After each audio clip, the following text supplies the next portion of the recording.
Good morning student, मैं राहुल जायसवाल। चलिए हम आज स्टार्ट करते हैं यौगिक के बारे में। हमने पढ़ लिया है, आपको हमने पढ़ा दिया था धातु के बारे में, अधातु के बारे में और उपधातु और मिश्र धातु सारे के बारे में बता दिया ना। अब हम आज स्टार्ट करते हैं यौगिक के बारे में। जब हमने पढ़ा था तो उसमें हमने आपको बताया था कि तत्व आपके 3 भागों में डिवाइड होते हैं। एक मिश्र धातु बता दिया था। तत्व के बाद हमने बताया था कि शुद्ध जो होते हैं, शुद्ध भी डिवाइड होते हैं 2 भागों में। एक आपका होता है तत्व और एक आपका होता है यौगिक। यौगिक होता है ना, बताया था आपको ना, याद है कि नहीं? बताया था, नहीं याद है? याद है? केमिकल कंपोजिशन के आधार पे जब हमने बंटवारा किया था तो 2 हुए थे, एक आपका शुद्ध हुआ था, एक आपका अशुद्ध। शुद्ध को जब हमने डिवाइड किया था तो तत्व मिला था और यौगिक मिले थे ना। और जब हम यौगिक को, अब हम यहाँ पे यौगिक को पढ़ेंगे और उसके बाद हमने अशुद्ध में बताया था कि अशुद्ध में सिर्फ आपका क्या आता है, मिश्रण, मिक्सचर आता है, ये बताए थे ना। तो अब हम यहाँ पे अपना हेडिंग कंप्लीट कर लेते हैं। पहले यौगिक। यौगिक किसे कहते हैं? यौगिक किसे कहते हैं?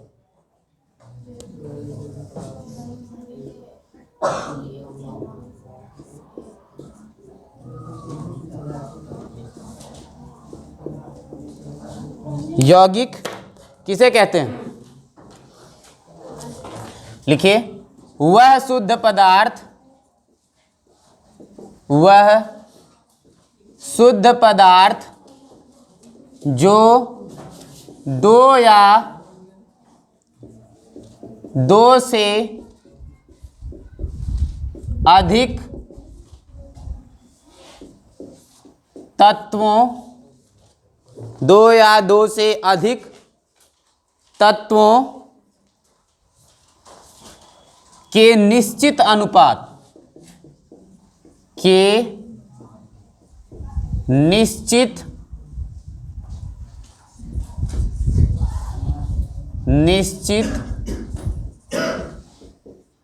अनुपात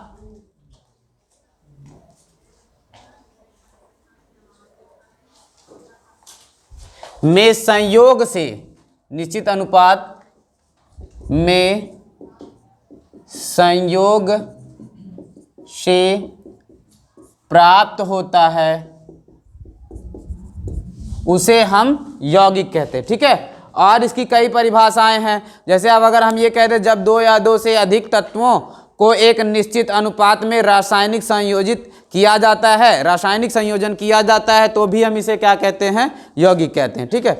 तो जो आपका बना नया पदार्थ होता है उसे यौगिक कहते हैं। अब हम इसका जैसे एग्जाम्पल ले ले, बहुत आसान सा एग्जाम्पल हमारे डेली बेसिस पे यूज होता है। जैसे है आपका क्या? जल। जल को हम जानते हैं कि जल का अणु सूत्र क्या होता है आपका? H2O होता है ना। और आपका अगर और इससे थोड़ा सा घर पे यूज होने वाली चीज के बारे में जान ले तो आपका क्या है? नमक, NaCl। और आपका चीनी, C12H22O11, तो यह आपका चीनी हो गया।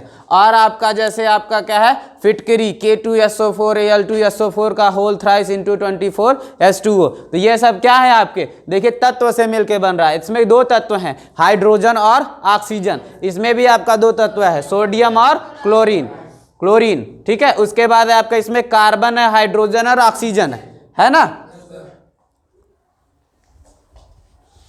अब यहाँ पे हम थोड़ा सा यौगिकों के क्वालिटी के बारे में पढ़ लेते हैं। और हाँ, ये भी जान लीजिएगा कि हमने कहा जैसे अभी अगर इनको हम इस परिभाषा के आधार पर देख लें, वह शुद्ध पदार्थ जो 2 या 2 से अधिक तत्वों, देखिए यहाँ पे 2 तत्व हैं, यहाँ पे भी 2 है, यहाँ 2 से अधिक है ना, एक के निश्चित अनुपात में। यहाँ पे एक निश्चित अनुपात बन रहा है। जल में देख रहे हैं तो 2:1 का अनुपात है ना। और यहाँ पे 1:1 का अनुपात है। और यहाँ पे देखेंगे तो आप 12:22:11 का अनुपात है ना। तो यहाँ पे आपका क्या कर रहा है, जब भी हम इन्हें बनाएंगे तो एक निश्चित अनुपात में मिला के बनाएंगे, ऐसे ही नहीं इसको बना लेंगे। ठीक है। तो इसका हमेशा जब भी हम यौगिक बनाते हैं तो एक निश्चित अनुपात पे ही बनाते हैं। और अगर हम इसमें बात करें यौगिक के कुछ गुण के बारे में, यौगिक की कुछ क्वालिटी होती है, वो क्या क्या है?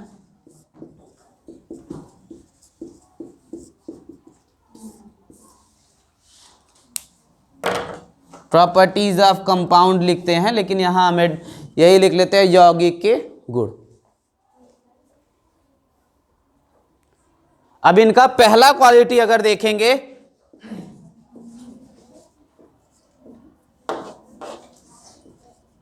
यौगिक के गुण इनके अवयवी तत्वों से, अवयवी तत्वों से अलग होते हैं। अब कैसे अलग होते हैं इसको समझिए। जैसे हमने कहा जल, तो जल आपका कैसे बन रहा है? हाइड्रोजन और ऑक्सीजन से बन रहा है ना। तो जल में आपका क्या मिल रहा है? एक हाइड्रोजन है और एक क्या है आपका? ऑक्सीजन है। और अगर हम जल को देखें तो जल, हाइड्रोजन को देखें तो हाइड्रोजन क्या है? हाइड्रोजन की उपस्थिति में कोई चीज जलना शुरू कर देती है। हाइड्रोजन अगर है ना, हाइड्रोजन आपका क्या है? हाइड्रोजन जलती है। हाइड्रोजन को अगर हम जलाएंगे तो हाइड्रोजन जलेगा। ऑक्सीजन, ऑक्सीजन क्या करती है? किसी चीज को जलाती है। अगर किसी चीज को जलाना हो तो हम ऑक्सीजन, ऑक्सीजन नहीं हो तो उसमें आग नहीं लगा सकते। हाइड्रोजन जलती है आपका, ऑक्सीजन जलाती है। और जबकि पानी ये क्या काम करता है? आग को बुझाने का काम करती है ना। तो ये इसके गुण अलग अलग हैं, एक गुण नहीं है।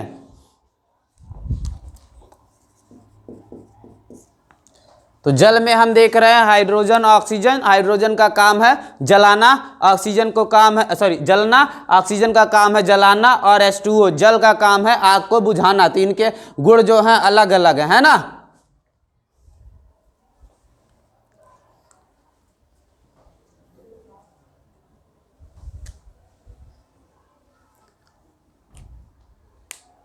इसके आगे लिख लीजिएगा अर्थात, अब इससे मिलता क्या है उसको लिख लें। अर्थात यौगिक के भौतिक एवं, यौगिक के भौतिक एवं रासायनिक गुणधर्म, रासायनिक अर्थात यौगिक के भौतिक एवं रासायनिक गुणधर्म इसके अवयवी तत्वों से भिन्न भिन्न होते हैं। इसके अवयवी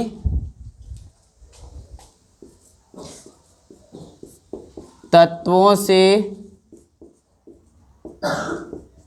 भिन्न भिन्न होते हैं। मतलब इनके जो क्वालिटी होती है सबकी अलग अलग होती है।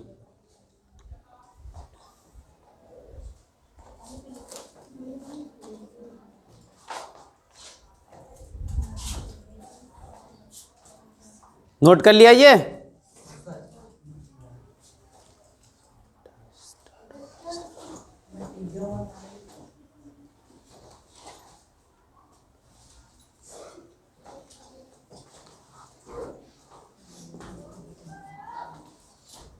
लिख लिया, इसको मिटाएं। अब देखिए इसके आगे इसकी दूसरी क्वालिटी क्या देख लेते हैं। देखिए यौगिक है, जैसे अभी अगर हम इसको अलग अलग करना चाहें तो अलग अलग भी कर सकते हैं, लेकिन इसको कभी भी भौतिक प्रक्रिया के द्वारा अलग नहीं कर सकते। इसको हमेशा जब अलग करेंगे तो किसी रासायनिक प्रक्रिया द्वारा या विद्युत अपघटन के द्वारा ही अलग कर सकते हैं, कभी भी भौतिक प्रक्रिया के द्वारा नहीं। जल को, अगर जल में से हमको हाइड्रोजन ऑक्सीजन अलग करना हो तो कर सकते हैं क्या? नहीं कर सकते हैं। कर सकते हैं? नहीं। लेकिन अगर हम मिश्रण की बात करें, जैसे पानी में अगर हम, जल में अगर हम नमक मिला दें तो जल को अगर हम क्या कर दें, जल को अगर हम, जैसे आपका जल पानी में और चीनी मिला दे, अगर पानी में चीनी मिला दे और गर्म करना शुरू करें तो क्या होता है? पानी धीरे धीरे वाष्प बन के उड़ जाता है और फिर देखते हैं चीनी क्या हो जाता है? नीचे इकट्ठा हो जाती है कि नहीं? तो यहाँ वो आपका मिश्रण है और ये आपका क्या है? यौगिक है। यौगिक कभी भी भौतिक प्रक्रिया के द्वारा अलग अलग नहीं किए जा सकते। इनके जो कण हैं, इनके जो तत्व हैं वो कभी भी अलग अलग नहीं किए जा सकते। जब भी इनके तत्वों को अलग करेंगे तो हम कैसे अलग करेंगे? रासायनिक प्रक्रिया के द्वारा ही अलग कर सकते हैं। ठीक है, तो इसका हम दूसरा क्वालिटी लिख लेते हैं।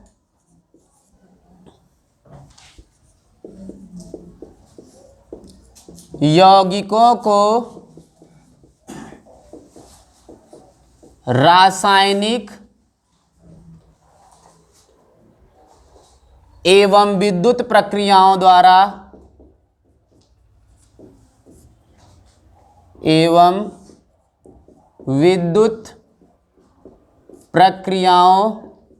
द्वारा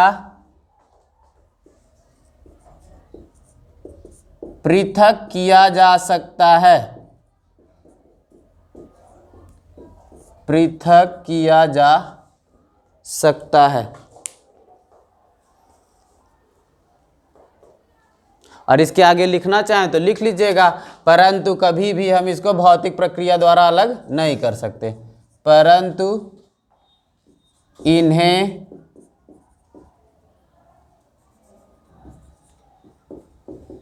भौतिक प्रक्रिया द्वारा पृथक नहीं किया जा सकता। नहीं किया जा सकता। ठीक है, तो ये हैं आपके यौगिक के गुण। अब हम पढ़ लेते हैं यौगिक के क्लासिफिकेशन के बारे में कि यौगिकों को अगर हम वर्गीकृत करते हैं तो यौगिकों को कितने भागों में बांटा जा सकता है। मिटा दे इसे।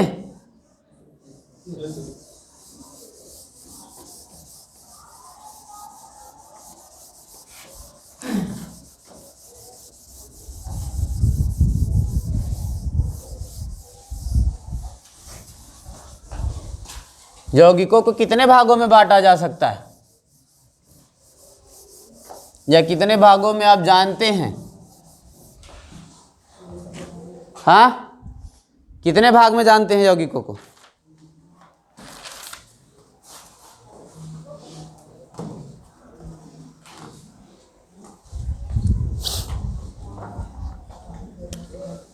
यौगिक के प्रकार। पहले तो हम यौगिक को दो भागों में जानते हैं कि यौगिक दो प्रकार के होते हैं। यौगिक मुख्यतः दो प्रकार के होते हैं। कौन कौन से? पहला है आपका एक कार्बनिक यौगिक, दूसरा है आपका अकार्बनिक यौगिक।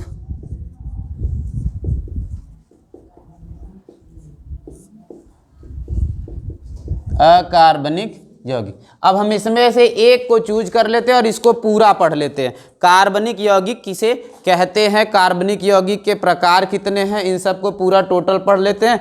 तो कार्बनिक यौगिक, अब देखिए इसका हम पहले पूरा विवरण समझ लेते हैं। कार्बनिक यौगिक, अगर कार्बनिक यौगिक को हम डिवाइड करेंगे तो कार्बनिक यौगिक आपका दो भागों में डिवाइड होता है। पहला है आपका खुली श्रृंखला और दूसरा है आपका बंद श्रृंखला।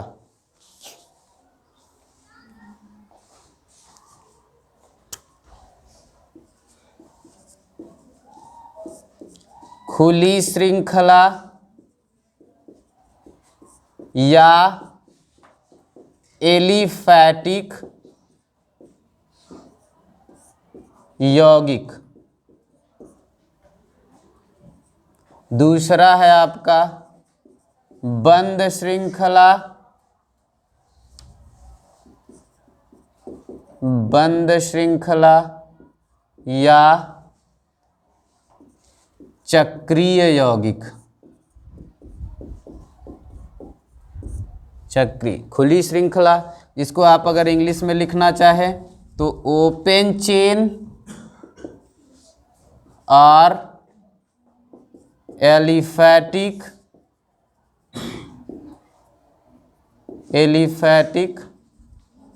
कंपाउंड। ठीक है, और उसके बाद ये है आपका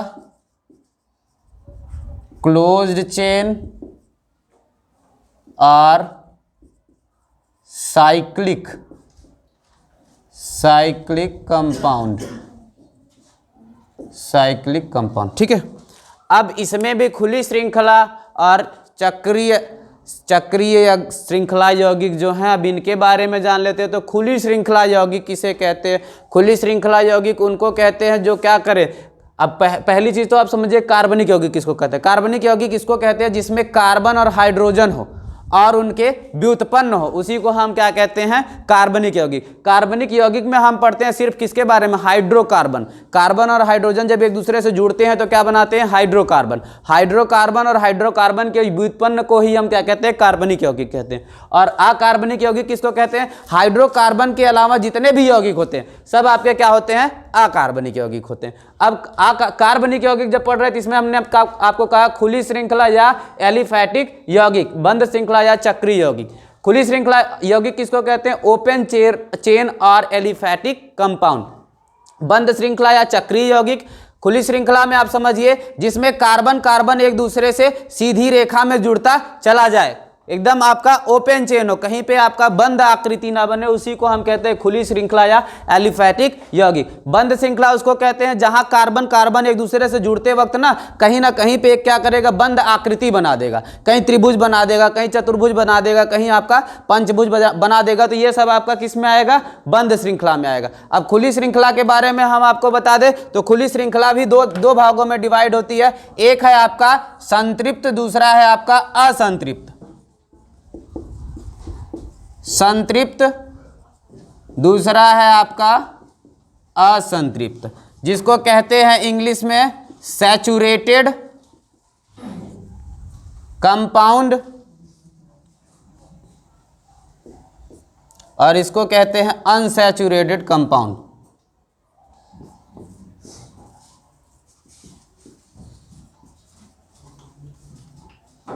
अनसैचुरेटेड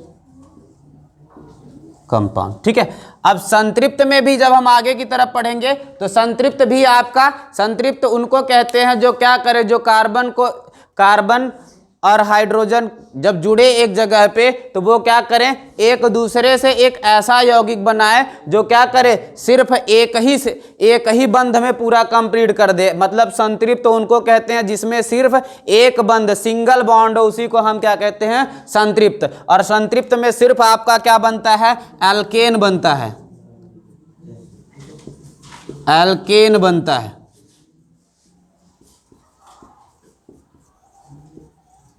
और इसमें जब असंतृप्त में पढ़ेंगे तो असंतृप्त में भी दो भाग होते हैं, एक आपका हो जाता है एल्कीन और दूसरा हो जाता है आपका एल्काइन।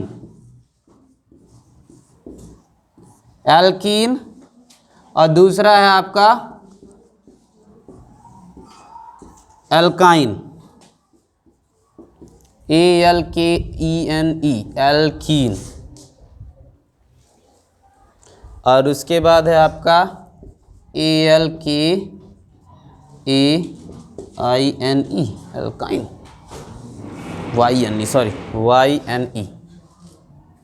YNE, एल्काइन, ठीक है, एल्काइंस हो गया, एल्काइंस। तो ये है आपका एल्कीन और एल्काइन। अब एल्कीन किसको कहते हैं, ऐसे कार्बन और हाइड्रोजन के यौगिक जिनमें क्या लग जाए, डबल बॉन्ड लग जाए। जब डबल बॉन्ड लग जाएगा तो इसको हम एल्कीन कहते हैं, जब ट्रिपल बॉन्ड लग जाता है तब इसको हम एल्काइन कहते हैं, ठीक है। इनके बारे में हम पूरा एक जो हेडिंग है ये सारी अगले वीडियो में पढ़ेंगे, और इसमें इनकी परिभाषा और इनसे जो आपके फार्मूले बनते हैं और इनका जो अणुसूत्र बनता है, इनका संरचना सूत्र बनता है, मूलानुपाती सूत्र बनता है, सब इसके अगले वाले वीडियो में पढ़ेंगे, ठीक है। तो अब इसके बाद आता है आपका चक्रीय में चलते हैं। हम चक्रीय को भी डिवाइड कर लेते हैं। चक्रीय को जब डिवाइड करेंगे तो चक्रीय भी आपका दो भागों में डिवाइड होता है। एक आपका होता है समचक्रीय, समचक्रीय, और दूसरा है आपका विषम चक्रीय। समचक्रीय या विषम चक्रीय।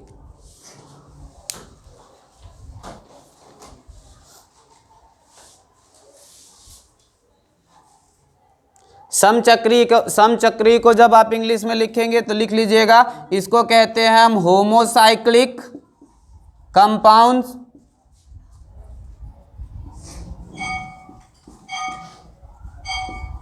और इसको कहते हैं हम heterocyclic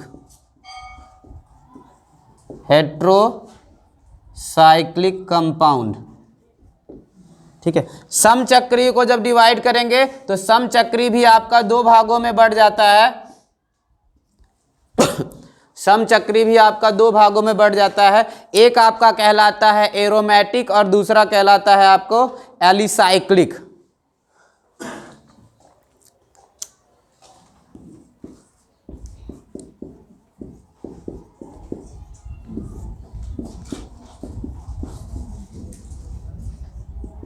aromatic cyclic compound, aromatic compound ही लिख लीजिए, एरोमेटिक कंपाउंड, ठीक है। और दूसरा है आपका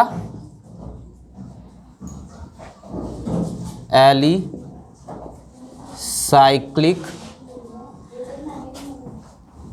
जिसको लिखते हैं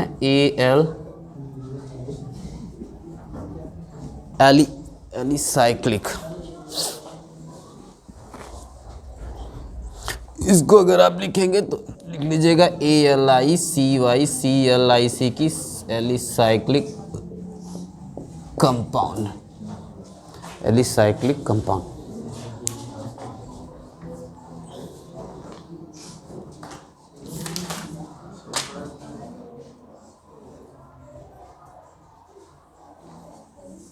अब देख लीजिए, एक एक समझ लेते हैं। इधर वाला समझ में आया?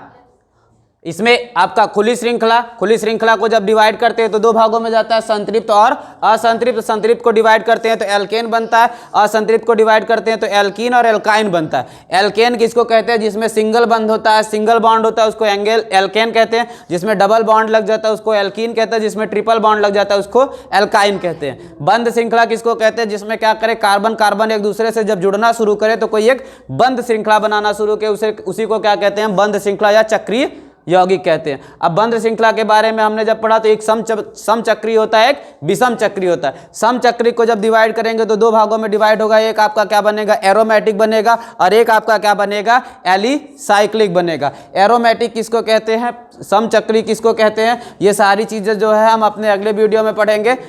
इतना समझ में आया? चलिए ठीक है, नेक्स्ट वीडियो में पढ़ लेंगे इनके बारे में पूरा डिटेल में।